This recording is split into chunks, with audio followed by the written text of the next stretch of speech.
నమస్తే. ఎన్నో ఆధ్యాత్మిక కార్యక్రమాలు నిరంతరం ఛానల్‌లో ప్రసారం అవుతూనే ఉంటాయి. మీ అందరికీ సుపరిచితులు. బాబాకి సంబంధించి ఎన్నో ఎపిసోడ్స్ గతంలో కూడా చేసున్నాం. ఛానల్‌లో ఉన్నాయి. ప్రతి వీడియోని మొదటి నుంచి చివరి వరకు వాచ్ చేయండి. బాబా యొక్క తత్వం గురించి, బాబా ఎలా నడిపించారు మనల్ని, ఎలా పలికిస్తారు మనల్ని, బాబా భక్తులు ఏ విధంగా ఉండాలి, ఈ విషయాల గురించి ఆల్మోస్ట్ చాలా వరకు మాట్లాడున్నాం. బాబాని నమ్మే ప్రతి ఒక్కరూ ఇలాంటి వీడియోస్ని అందరికీ షేర్ చేస్తారని కోరుకుంటూ ఈరోజు మరిన్ని అంశాలు బాబాకి సంబంధించి మాట్లాడే ప్రయత్నం చేస్తున్నాను. నాతో పాటు ఉన్నారు బిక్కి కృష్ణ గారు. బాబా అనే మాట ఎత్తగానే అసలు నిరంతరంగా అలా మాట్లాడుతూనే ఉంటారు. మేము కట్ చెప్తే తప్ప అసలు ఆగనే ఆగరు బిక్కి కృష్ణ గారు. చాలా చాలా పుస్తకాలు రచించడం, ఎన్నో సేవా కార్యక్రమాల్లో పాల్గొనడం, ఎన్నో ఫౌండేషన్స్ని ఆయన ముందుండి నడిపించడం, ఇలా ఎన్నో కార్యక్రమాలు చేస్తూ కూడా మనకి టైం ఇచ్చి మనతో కార్యక్రమాలు చేయడానికి ముందుకు రావటం అనేది మనం చేసుకున్న అదృష్టంగా భావిస్తూ కార్యక్రమాన్ని మొదలు పెడుతున్నాను. మళ్ళీ చెప్తున్నాను, ఎక్కడ వీడియోని స్కిప్ చేయకుండా చూడండి. మీకు ఏమైనా డౌట్స్ ఉన్నా, బాబాకి సంబంధించి మీరు ఇంకేదైనా మాట్లాడాలి అనుకున్నా కామెంట్ బాక్స్లో తెలియజేయండి. నమస్కారం. నమస్తే మేడం. బిక్కి కృష్ణ గారు, చాలా విషయాలు మాట్లాడుతూ ఉన్నాం. బాబాకి సంబంధించి ఎన్నో మాటలు. అయితే ఒక విషయం చెప్పండి, నమ్మిన వాళ్ళకి, ఏ భగవంతుడిని నమ్మినా ఆ భగవంతుడు అన్నీ ఇచ్చేస్తాడు, సర్వం ఆయనే చూసుకుంటాడు అని నమ్మే వాళ్ళకి ఓకే. మరి నమ్మని వాళ్ళు కూడా ఉంటారు, మేము ఏం చేసినా జరగట్లేదు అని. మరి దీనికి సాయితత్వాన్ని ఆపాదిస్తే అసలు ఈ ప్రపంచానికి సాయితత్వం ఏమిస్తుంది, ఏమి ఇవ్వాలి అని అసలు సాయితత్వం ఉంది, ఈ విషయాల గురించి చెప్పండి మేడం. సాయితత్వం అన్నటువంటిది ఒక సన్మార్గంలో మనుషులను నడిపించేటువంటి ఒక తత్వం. తత్వం అంటే సన్మార్గులే లేరు కదండి ఇప్పుడు. దుర్మార్గం కూడా సన్మార్గంలో నడిపిస్తారు. ఓకే. తత్వము అంటేనే ఒక ఫిలాసఫీ. ఇది ట్రూత్, సత్యాన్ని అంటిపెట్టుకొని ఉండు అని బాబా అన్నాడు. సత్యాన్ని అంటిపెట్టుకోవడమే సాయితత్వం. రైట్.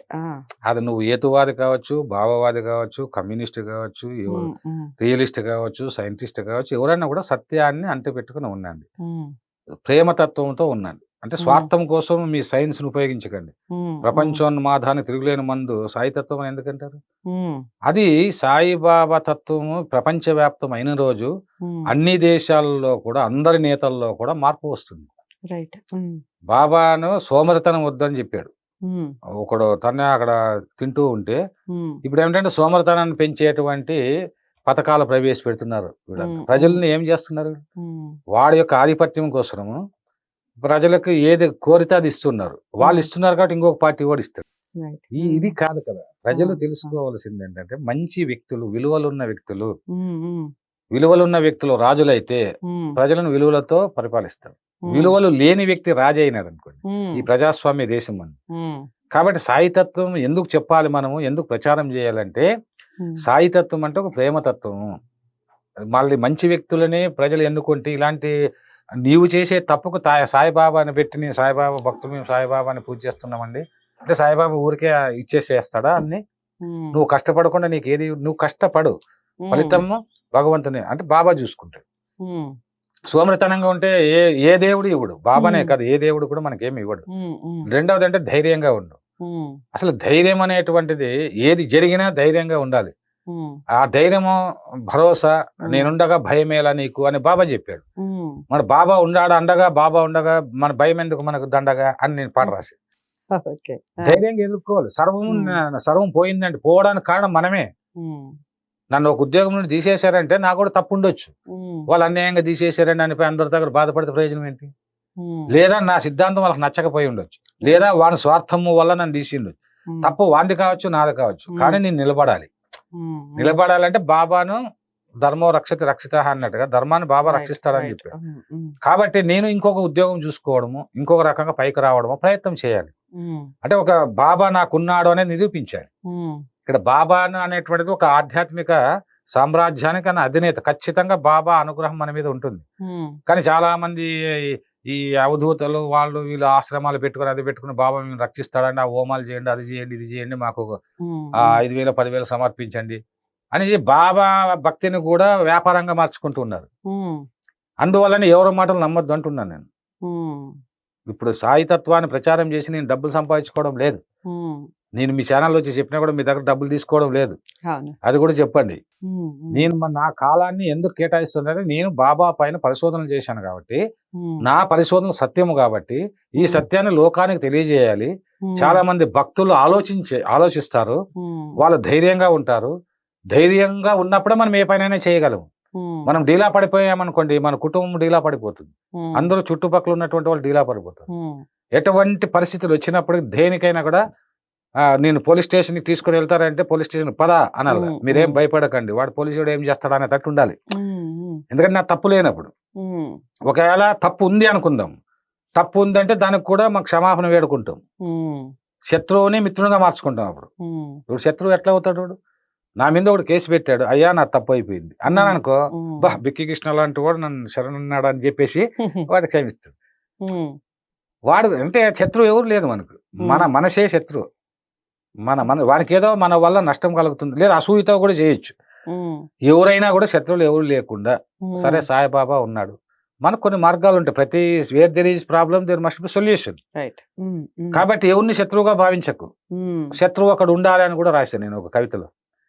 వాడి వల్లనే నువ్వు బాగుపడుతున్నావు. అసలు ప్రపంచంలో శత్రువులే లేరు. విమర్శ ఉన్న చోట విమర్శ ఉండవచ్చు, కానీ విమర్శ ఉంటుంది, సద్విమర్శ. విమర్శ లేదనుకో వాళ్ళ గురించి పట్టించుకోవాల్సిన అవసరం లేదు. అందువల్ల నువ్వు వాడిని కూడా ప్రేమించు. నిన్ను కొట్టిన వాడిని ప్రేమించు. గాంధీ ఒక చెంప కొడితే ఇంకొక చెంప చూపించాడు కదా. కాబట్టి గాంధీని మన భారతదేశం కోసం స్వాతంత్రం తెప్పించి ఎంతో చేశాడు. మరి గాడ్సే చంపాడు. గాడ్సే సిద్ధాంతమే కరెక్ట్ అంటే ఎట్లా? గాంధీని ప్రేమించే వాళ్ళు కూడా ఉంటారు కదా. గాంధీనే పాకిస్తాన్ విడదీయమని చెప్పాడా? ఒకవేళ చెప్పినాడా అనుకుందాం. ఏదో హిందువులు ముస్లింలు అందరూ కలిసి ఉండాలంటే రఘుపతి రాఘవ రాజారాం పతిత పావన సీతారాం అని చెప్పాడు. పాపం అందరూ రఘుపతి అందరూ కలిసి ఉండాలి. బాబాని కూడా అదే చెప్పారు. ఆయనది ఒక సిద్ధాంతం, గాంధీ సిద్ధాంతం ఒక సిద్ధాంతం, దాన్ని ఫాలో అయ్యే వాళ్ళు ఉంటారు. నీ రెవల్యూషన్ సిద్ధాంతం దీన్ని ఫాలో అయ్యే వాళ్ళు ఉంటారు. ప్రపంచంలో 10 విప్లవాలు తెచ్చారు. ఆ 10 విప్లవాలు తెచ్చిన వాళ్ళు కూడా ఏతుబద్ధంగా లాజిక్ గా ఆలోచించిన వాళ్ళే. మావోన్ అంత కరడుగట్టినటువంటి చైనా అధ్యక్షుడు అడవిలో పోతున్నప్పుడు ఒక ఆడబిడ్డ ఏడుస్తూ ఉంటే వెళ్ళినప్పుడు ఆయన డాక్టర్ అంటే ఆయనకుండే డాక్టర్, ఆ పిల్లోడు చనిపోతాడు కదా, ఇంజక్షన్ చేయంటే, సార్ ఆ ఇంజక్షన్ ఆ అబ్బాయికి చేస్తే మీరు చచ్చిపోతాడు అంటాడు. ఎందుకంటే ఈయనకి అటువంటి రోగం ఉంటుంది. నేను చనిపోయే తర్వాత కదా, ఫస్ట్ ఈ పిల్లోడు చనిపోతాడు కదా, కాబట్టి ఫస్ట్ చేయంటాడు. అంటే ఆయనలో ఎంత మానవత్వం ఉంటుంది. చైనాలో సైనికులంతా పక్షుల్ని తుపాకులతో కాల్చి తీసుకుని వస్తా ఉంటే అందరినీ పిలిచి, అరే ఆ పక్షులు ఏం చేసాయి? అది కరుణతత్వం చూడు. అతనిలో మావోలోనే కరుడు కట్టిన రెవల్యూస్ట్ కదా ఆయన. మరి ఆయన అంటాడు, అప్పుడు పర్యావరణము ఎవరు చంపకూడదని ఒక చట్టం తెస్తాడు. అది కమ్యూనిస్ట్ అయినా ప్రీస్ట్ అయినా వాళ్ళు హ్యూమనిస్ట్ గా ఉండాలి అనేది సాయితత్వం. సాయితత్వంలో చెప్పిందే అది. కాబట్టి ప్రపంచంలో ఎవడు చెడ్డోడు కాదు, ఏ మతము చెడ్డ మతము కాదు, ఏ మనిషి చెడ్డ మనిషి కాదు. చెడ్డ వాళ్ళని తయారు చేస్తున్న ఆ మతాలు, ఆ మత ప్రవక్తలు, ఈ మేధావులు, కుహనా మేధావులు. వీడేదో యూత్ కంతా ఒక సిద్ధాంతం చెప్పేసి వీడు రెచ్చగొట్టి వాళ్ళ నక్సలైట్లు గాను టెర్రరిస్టులు గాను వాళ్ళు మార్చేస్తున్నారు, మతోన్మాదులు గాను మార్చేస్తున్నారు. కాబట్టి అట్లా మార్చేటువంటి వాళ్ళ మాటలు వినకండి అని మనం యూత్ కు బోధించాలి. మీరు స్వయం శక్తితో ఎదగండి. ప్రజలది తప్ప వాడు దోచుకుంటున్నాడు, ఒకడు లక్షల కోట్లకు సంపాదిస్తున్నాడు ముఖ్యమంత్రి అంటే వాడి తప్పు కాదు, మీరు ఓట్లేసి మీ తప్పు. కాబట్టి ఎవరు దోచుకోరో అందరూ దొంగలేసారంటారు. అవునా దొంగ, నేను చంపని దొంగ ఎన్నుకో, నీ బట్టలతో సహా ఉడిదీసి దొంగనే ఎందుకు అనుకుంటావు? కాబట్టి ఆ దొంగను కూడా చంపాలంటే ఒక నిజాయితీ పరుని ఎన్నుకో. నిజాయితీ పరులు వస్తారు కదా. కాబట్టి క్రమక్రమంగా సమాజం మారుతుంటుంది. బాబా చెప్పిన సిద్ధాంతం కూడా అదే. ఆడ హిందూ ముస్లింస్ ఆయన 48 గంటల్లో చనిపోలేదు. ఆయన పరలోకానికి వెళ్ళాడు. పరబ్రహ్మం ఏ రూపంలోనైనా ఏ జీవంలోకైనా వెళ్తుంది. అంతే మహల్సాపతిని నేను 42 గంటల్లో వచ్చేస్తానని చెప్పాడు.